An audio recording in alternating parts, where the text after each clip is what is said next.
Hello students, এবার আমি তোমাদের বলবো last minute strategy for West Bengal joint entrance examination. তো তোমরা খুব মন দিয়েই আমার এই কথাগুলো শুনবে। এগুলো তোমাদের মানে এই লাস্ট মিনিট স্ট্র্যাটেজিটা তোমাদের কিন্তু খুব গুরুত্বপূর্ণ তোমাদের জন্য। দেখো, তোমাদের যে তিনটে সাবজেক্ট আছে ওয়েবজিতে, একটা হচ্ছে ম্যাথস, একটা হচ্ছে ফিজিক্স, একটা হচ্ছে কেমিস্ট্রি। তো এই ম্যাথস থাকবে তোমাদের 100 মার্কস, টোটাল 100 মার্কস, যেখানে তোমাদের 75খানা কোয়েশ্চেন থাকবে। ফিজিক্স থাকবে তোমাদের 50 মার্কস, কেমিস্ট্রিও থাকবে তোমাদের 50 মার্কস, এবং 40-40 করে টোটাল 80খানা কোয়েশ্চেন থাকবে পেপার 2তে ফিজিক্স কেমিস্ট্রি। তো আমি তোমাদের বলবো যে ম্যাথসে, ফিজিক্সে আর কেমিস্ট্রিতে কতগুলো করে মেন চ্যাপ্টার পড়লে এবং সেখান থেকে কীরকম মার্কস করলে তোমরা খুব ভালো একটা র্যাঙ্ক করতে পারবে।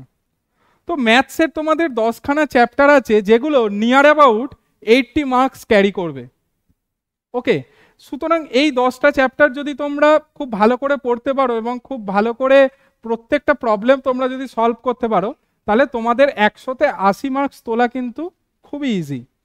সিমিলারলি ফিজিক্সে 7খানা চ্যাপ্টার আছে যেগুলো প্রচণ্ড ইম্পর্টেন্ট, সেগুলো থেকে নিয়ার অ্যাবাউট 50-এর মধ্যে 40 মার্কস থাকবে। সুতরাং এই 7টা চ্যাপ্টার তোমরা যদি ভালো করে করতে পারো, তোমরা 40 মার্কস কিন্তু ইজিলি পেতে পারো। কেমিস্ট্রিতে সেরকম 8টা চ্যাপ্টার আছে যেটা থেকে 35 মার্কস থাকবে, এবং এই 8টা চ্যাপ্টার যদি তোমরা খুব ভালো করে পড়তে পারো, তোমরা 35 মার্কস সহজেই পেতে পারো। তো টোটাল তোমরা 80 মার্কস, 40 মার্কস আর 35 মার্কস যদি অ্যাড করো, তোমরা যদি 155 স্কোর করতে পারো, তোমাদের র্যাঙ্ক কিন্তু আসবে 1000-এর নিচে। তো 1000-এর নিচে যদি তোমাদের র্যাঙ্ক আসে, তাহলে তোমরা যে কোনো ভালো কলেজ, গভর্নমেন্ট কলেজ হোক, প্রাইভেট কলেজ হোক, যে কোনো ভালো কলেজ তোমরা খুব ভালো ভালো স্ট্রিম তোমরা কিন্তু সহজেই পেতে পারবে। 155 মানে তোমাদের 1000-এর নিচে র্যাঙ্ক আসবে, এটা মাথায় রাখবে। তো এই রকম ভাবে তোমরা জিনিসটাকে আগে সাজিয়ে নিতে হবে যে আমি কোন চ্যাপ্টারগুলো আগে করব, কোন চ্যাপ্টারগুলো পরে করব, এবং কোনটাকে প্রায়োরিটাইজ করব। Joint entrance is a smart study, তোমাদের স্মার্ট স্টাডিটা কিন্তু করতে হবে। তো কোন চ্যাপ্টারটাকে প্রায়োরিটাইজ করব, এগুলো সব আমাদের একাডেমি থেকে তোমাকে সবকিছু ভালো করে বুঝিয়ে দেওয়া হবে। তো তোমরা এবার আমি তোমাদের বলবো যে কিরকম মার্কস তোমরা পেলে তোমাদের কিরকম র্যাঙ্ক আসতে পারে। তো আউট অফ 200, মানে 100 পেপার 1, 100 পেপার 2। 100 পেপার 1 হচ্ছে ম্যাথস, পেপার 2 হচ্ছে maths and physics and chemistry. তো তোমরা যদি 165-এর ওপরে স্কোর করতে পারো, তোমাদের সিঙ্গেল ডিজিট র্যাঙ্ক আসবে, মানে 1 to 10। তোমরা যদি 155-এর ওপর স্কোর করো, তোমাদের 100-এর নিচে র্যাঙ্ক আসবে। 100-এর নিচে র্যাঙ্ক আসবে তোমরা যদি 155-এর ওপরে স্কোর করতে পারো। তোমরা যদি 140-র ওপরে স্কোর করতে পারো, তাহলে তোমাদের মোটামুটি 500 বা 400-র নিচে তোমাদের র্যাঙ্ক আসবে। এই প্রত্যেকটা র্যাঙ্কই কিন্তু খুব ভালো। আর 1000-এর নিচে র্যাঙ্ক করতে গেলে তোমাকে 120+ মিনিমাম করতে হবে।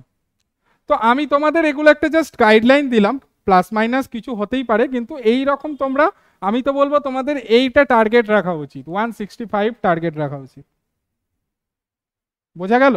যার মধ্যে তোমরা ইজিলি 85 তোমরা ম্যাথসে আর 80 হচ্ছে ফিজিক্স কেমিস্ট্রিতে।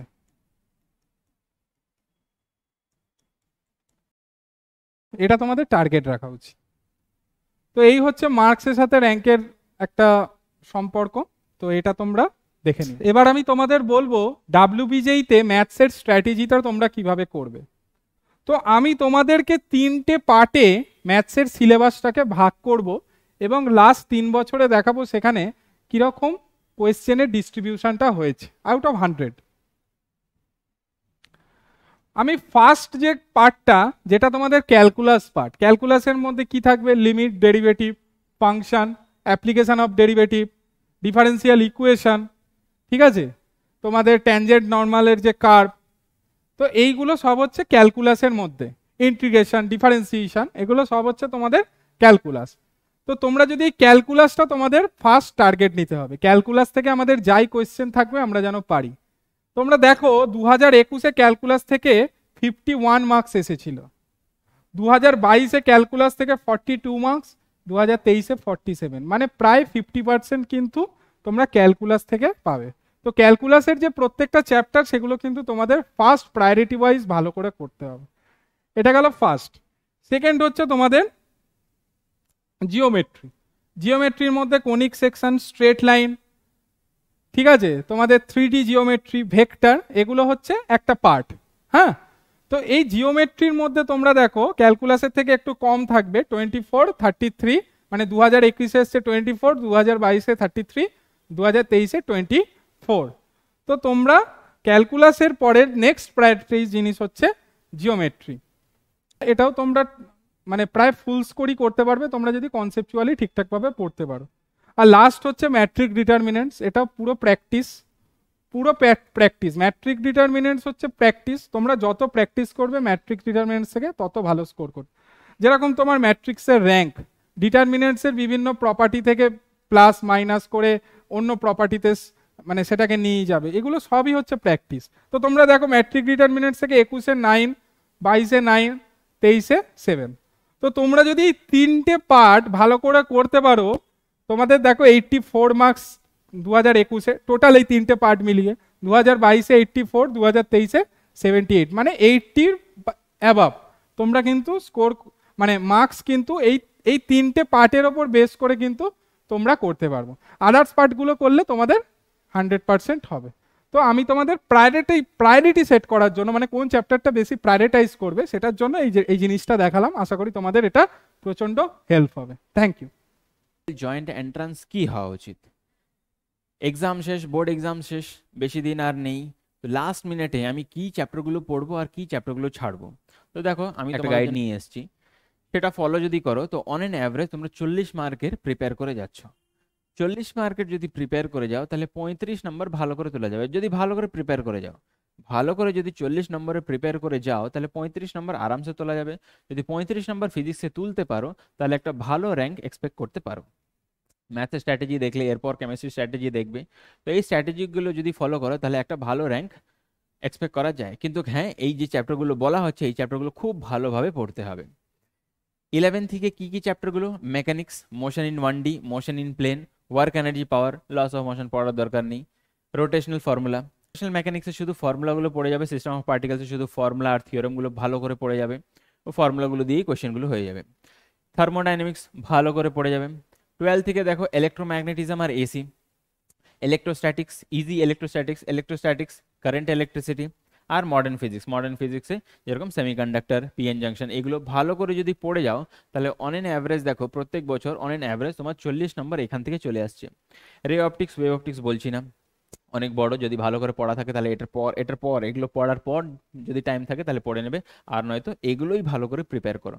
অন এন অ্যাভারেজ যদি 40 মার্কের প্রিপেয়ার করে যাও 35 আরামসে আসবে আর একটা ভালো র্যাঙ্ক এক্সপেক্ট করতে পারো।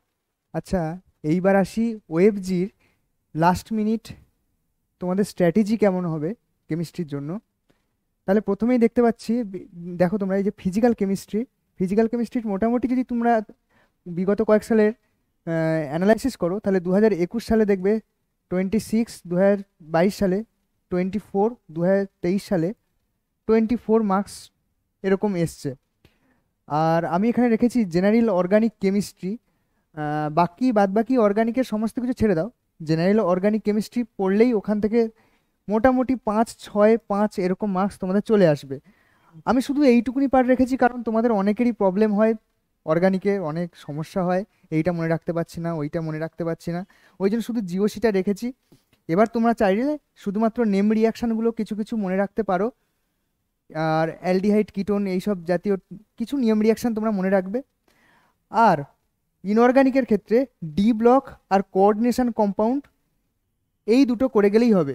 বাদবাকি এসপি ব্লক, পিরিয়ডিক টেবিলের যে সমস্ত ট্রেন্ড ওগুলো বাদ দাও, জাস্ট ডি ব্লক আর কোঅর্ডিনেশন কম্পাউন্ড এই দুটো ভালো করে করতে হবে। যতগুলো বললাম অবশ্যই ভালো করে করতে হবে, কোনোটা যেন বাদ না যায়।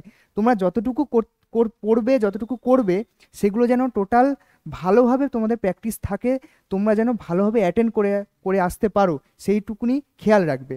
ফিজিক্যাল কেমিস্ট্রিটা আমি বেশি রাখলাম, তার কারণ হচ্ছে টোটাল ফিজিক্যাল কেমিস্ট্রিটা রাখলাম, তার কারণ এটা হচ্ছে যে এখানে অনেক ডেরিভেশন পাবে, অনেক ম্যাথামেটিক্যাল টার্ম আছে, অনেক লজিক্যাল আছে, ওই জন্য ফিজিক্যাল কেমিস্ট্রির একটা যেন বাদ না যায়। কেমিক্যাল কাইনেটিক্স বলো, তোমাদের থার্মোডাইনামিক্স বলো, ক্লাস 11-এ যেটা আছে কেমিক্যাল ইকুইলিব্রিয়াম আছে, এইগুলো যেন টোটাল কভার আপ থাকে।